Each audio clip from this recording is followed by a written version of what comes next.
If you constantly are sending promotional emails, I'm never going to pay full price because I know that you have a deal all the time. Hey everyone, this is Nazar Akil from Max Pro. Hi, I'm Linda. And I'm Paul. And we're 11 Pebbles. Hi, this is Lopa Vandermersch from Rasa. Oh, you're listening to... And you're listening... And you are listening to the E-Comm Show.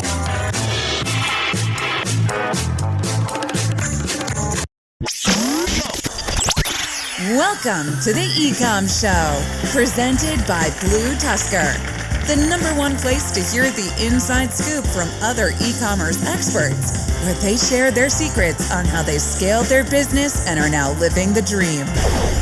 Now, here is your host, Andrew Maff. I'm your host, Andrew Maff, and today I'm going to talk to you about the truth behind page speed optimization. And the truth is that it doesn't matter. Could you imagine if I actually started this podcast like that? That would be bullshit. Clearly it matters. And if by now it's not obvious why it matters, it gets much, much worse, where you really should understand it now because Google is even starting to say things. So let me dive in here. So Google came out over the summer saying that they're catering more towards user engagement, right? So page speed is obviously one thing, which is why we're doing this. But time spent on page, engagement maybe that someone took on the page, they're starting to really leverage that, and they are 100% indexing mobile first, and they obviously are looking at page speed, which is why I'm talking about this now. So page speed, the reason it's so important is because the hard thing that is difficult to grasp, and I have this conversation a lot with people when I go, oh great, your page speed's at like an average of 6 seconds, is not good. Because they go, well, when I loaded it, it loaded in like 2 seconds. You are an e-commerce seller, you're a marketer, you're a founder of a business. Chances are you make decent money, you have great Wi-Fi. Not everyone has that. Not everyone has incredibly fast Wi-Fi. Not everyone has the newest phone that came out. Not everyone is in an area that has great Wi-Fi all the time. So if your site is loading at an average of 6 seconds, that's not good because the average person has a attention span of like, I think it's 4.5 seconds right now or something. That's basically like that of a goldfish. And it's getting worse. It's slowing down thanks to all this beautiful digital marketing we're doing. But so the thing I wanted to touch on, how to actually do this page speed optimization. So I'm a fan of GT metrics. That's what I use to test my website. So all you really do is take the URL, throw in GT metrics, and we'll give you a rate. It gives you 3 different grades of how your website is doing: desktop, mobile, and I think overall or something like that. And then it will list all the issues that you have, and it will give you a grade on those things too. So reducing the page speed, usually... See, this is what happens. I'll lose my train of thought about what the hell I'm talking about because I have my notes here and it's messing shit up. So Google is caring more about time, blah, blah, blah. Okay, let's jump into it. The things I do to reduce page speed. Most of this crap I give to my developers because I don't know how to do the real like technical stuff, like the structural changes and all the code in the back end. So I had them help me with this one. So first thing you want to do is enable compression. So this is compressing images or allowing like images to shrink down or compressing all of the code so that the code will run faster. You also want to minify the CSS, JavaScript, and HTML. And I had to ask them, what the hell does that mean? A lot of times I just give them a website and I go, please make this faster. And they go, we're on it. And then I'll send them like, hey, here's a cool article on page speed stuff. And they'll go, great, some of this is good. And then like they'll just do it. So I'm sorry, I had to get these notes from them. So minifying the CSS. So it's basically taking out the unnecessary code. Sometimes there's code in your website you just don't need, and it's kind of redundant, or it's slowing stuff down, or maybe something is loading before something else is loading, and it should be the other way around. There's a lot of stuff there. So minifying it basically means like reducing the amount of code you have. Reducing redirects. Redirects happen. Sometimes you change a site. Sometimes you change the URL. You're doing SEO stuff, so you're going to shorten your URLs or anything like that. So you change all that stuff around. So use something like Moz or SEMrush or SEMrush or Ahrefs or anything like that. It will tell you you have some redirects. A one-time redirect. So someone clicks somewhere, it takes them somewhere. Turns out that place isn't there anymore. You've fixed that already. It takes them there. Not the end of the world, but it's when it happens again that you have an issue of too many redirects. but that still slows stuff down. The computer or your server still has to think that, oh wait, I need to send them here. If you can keep it from having to think, it will actually reduce that time. Remove render blocking JavaScript. Google it. I'm not really sure what that means, but he told me it's a good one. And then leverage browser caching. So caching is basically allowing the browser that you're using to remember the way that the website looks for X period of time, and it will just continue to show someone that. So instead of constantly trying to get an updated version of the website. So if your site isn't changing too often, I absolutely suggest doing that because it will load faster next time someone comes to your website. Improving server response time. If you work with GoDaddy or Bluehost or something like that, talk to them, have them help you out where they can actually reduce the amount of time that it takes for the server to talk to wherever your website is. Then optimizing your images. So make sure that those images are high quality and responsive and look great, but are small. So basically figure out the biggest size that you need to have it, and make sure you only have it at that height. You don't need a 2,000 or 3,000 pixel image and then uploading it onto a blog post that's only about 600 pixels wide. So figure out a way to make sure, well, if it's on a phone, but never mind. So make sure you're reducing those images, or get an app that can actually connect to it that will actually just reduce the file size of those images, because images are probably one of the heavier things that have to load, that or video. And then the last thing I had was turn your blog post into AMP. So it's accelerated mobile pages. So basically what that is you're taking all of the content that you've written in your blog post, and there's an app for all this kind of crap. So you basically just connect it and say, here's my title, here's my description, here's the author, here's this, just like you would do with a product catalog for Merchant Center. And it then puts it into a template that Google has created. So when you use an AMP page on Google, it's not going to be as pretty. It's not going to have all the cool bells and whistles that your website may have. You can obviously still redirect, and it'll still be pixeled and things like that, but it's going to load in like a second flat. Like, it's ridiculously fast. If you've ever done instant articles on Facebook, it's the same concept. So it's basically native to Google. Instant articles are native to Facebook, so they will load much quicker. I suggest do those for blog posts. I don't like doing them for products because all the extra bells and whistles that I do have, I want to keep. But for a blog post, when they're just there to get some information, I want that to load as fast as it can. And then always just keep an eye on what your average speed is on Google Analytics. So go check it out. Make sure you watch it. I check it probably every week or two. When we do like an audit, which is usually on like a monthly basis, it will obviously get checked then, and we'll document where it's been at. But sometimes you will see that it will spike or something, and you need to figure out what did you do on that day that caused it to spike, or maybe it's slowly trending up. Like, when did the trend start? I need to figure out what happened there, because site speed is becoming big. It's becoming a real thing where you need to get that down to as low as you possibly can. Everyone always asks me what's a good page speed, and it kind of depends on the page. My personal preference, I like to get it down to an average of 3 seconds or less. 2.5 is usually better for me. But again, kind of depends on how much stuff you have on your site. I'm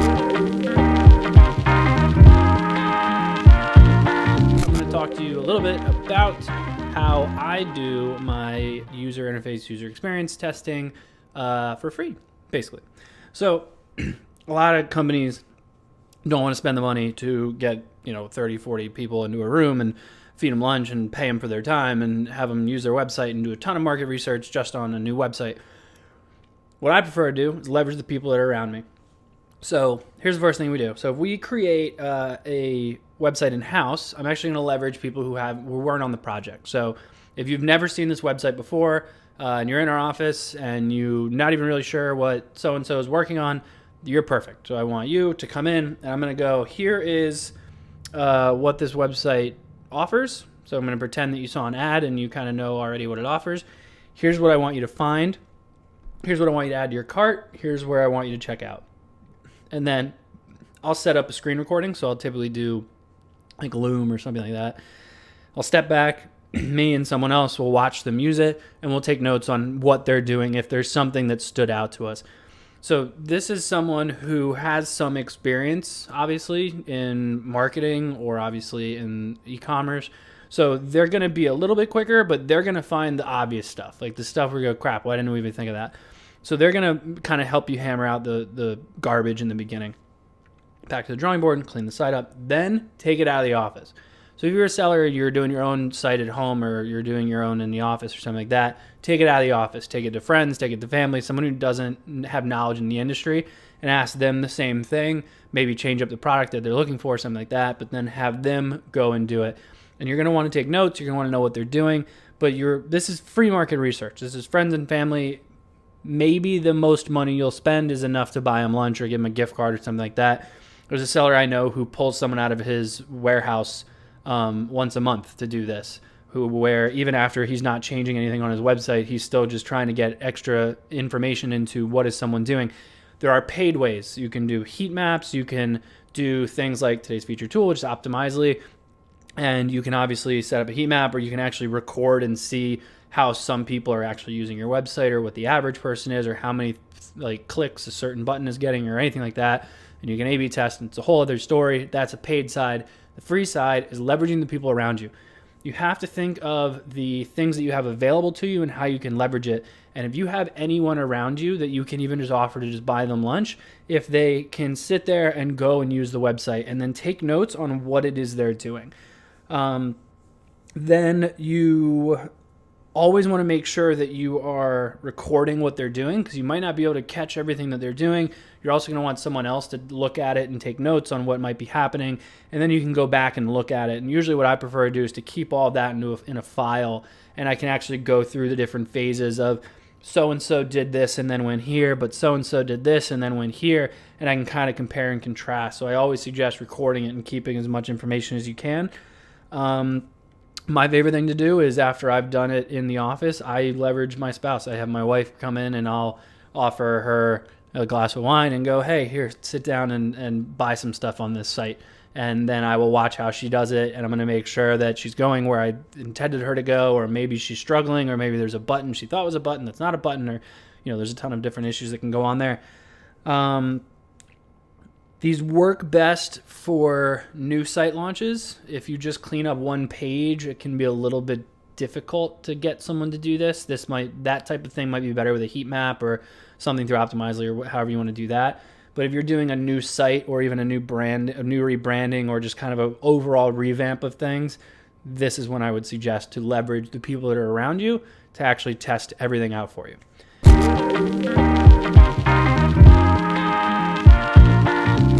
To be giving Privy so much love. Recently, they just announced that they are going to be releasing a book. I think it's in October. If you don't know who Privy is, Privy came out years ago, and right when they came out, I was like, oh, you know what? This is the easiest pop-up I have ever created. A lot of them were really limiting. I couldn't make them as branded as I wanted them to. I was like, this is great. And they were doing really well. I loved it. I had no issues with them. They were super nice. The customer service was amazing. The price was like nothing in comparison to some of these other companies that are doing pop-ups. And the integrations with all the different email marketing platforms were amazing. And then all of a sudden, they just blew up. They have been everywhere. Their content is nuts. They have their own podcast, which when this one's over and you've listened to all of mine, then you can go over to theirs. Which is also e-commerce related. But today now, by the way, they're doing like SMS, and they're doing email marketing, and they're doing all this extra stuff. But I'm going to focus on the pop-ups today. So obviously I wanted to touch on all of the main pop-ups that you should definitely be setting up, or at least be testing. So your first one is obviously the most common one. It's your welcome series. This is when someone first comes to your website. Hopefully it's the first time they've been to your website. You really don't want to show it too often, but this is kind of your standard, where it's like sign up, get 10% off, and join our newsletter and stuff like that. Abandoned cart is another one, where someone adds to the cart and then they go to leave. So they may be leaving typically it's by almost like a browser abandonment.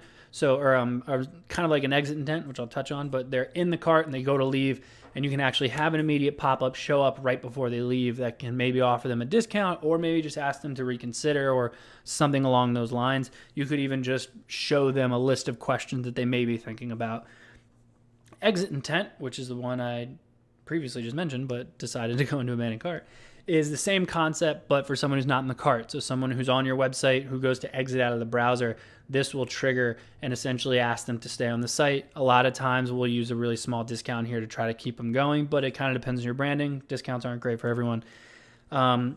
And then you have content specific. So if you're doing a lot of blog posting and things like that, which I hope you are, you can do a lot of different pop-ups that are related to the content they're on. So the nice thing that I like about Privy, and again, they're not paying me to do this, but the nice thing I like about Privy is that you can really harness the targeting by saying only show on pages with this in the URL, or only show to people coming from Instagram, or if the source is this, or anything along those lines. And so if you're making a lot of content that's relevant to a certain category and you have some kind of offer that you want to give to them, or you have some kind of ebook or white paper or anything like that, this is a great way to kind of hone in that segmented audience.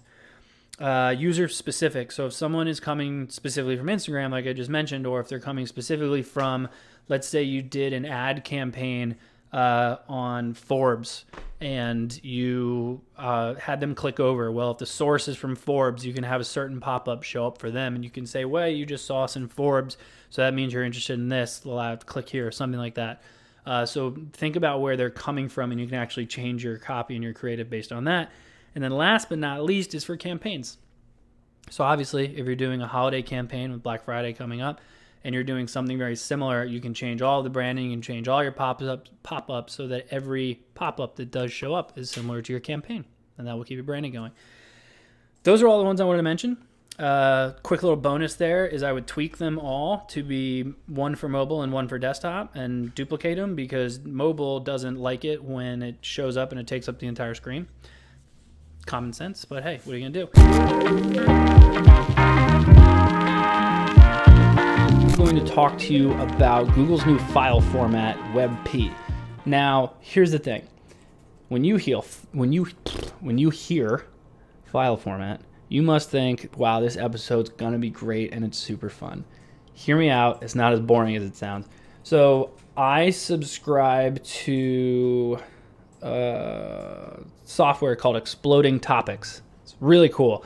So it basically shows you trends of basically keywords that are just getting used anywhere. So it could be on Twitter, it could be on Google, it could be just anywhere in general. And they basically scrape the entire internet to see, like, what are people talking about. And a few weeks ago, WebP came up, and I was like, what? I don't know what that is. So I looked it up, and now I'm part of that trend. So essentially, WebP is a new image file format that Google has released. And the statistics behind it are crazy. So it is 26% smaller than PNGs, and it is anywhere from 25 to 34% smaller than a JPEG. So essentially, it's a new image format that is much, much smaller, but the resolution is the exact same. So think of Silicon Valley, where they kind of like did that whole data compression thing. I don't know what the hell any of that means, but it sounds cool, and it means that stuff is faster. And what is Google like? Faster stuff. So it may be tied to the fact that Google just released that new algorithm update over the summer that involved page speed and the way that people use a website. But here's the thing. I highly suggest that you, there's a ton of different converters on Google now that you can use, where you can upload an image and change it to a WebP.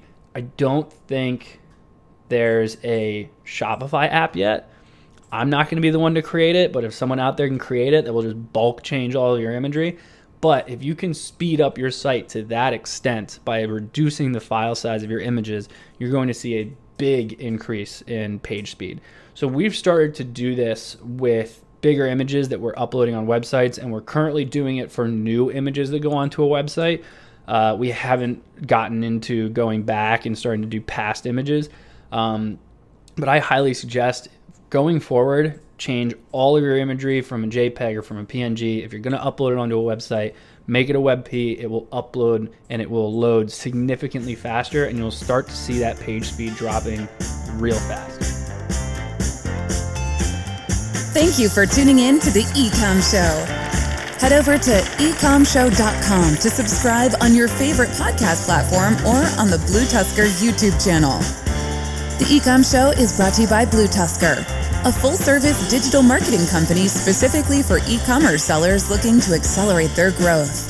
Go to BlueTuskr.com now for more information. Make sure to tune in next week for another amazing episode of the E-Comm Show.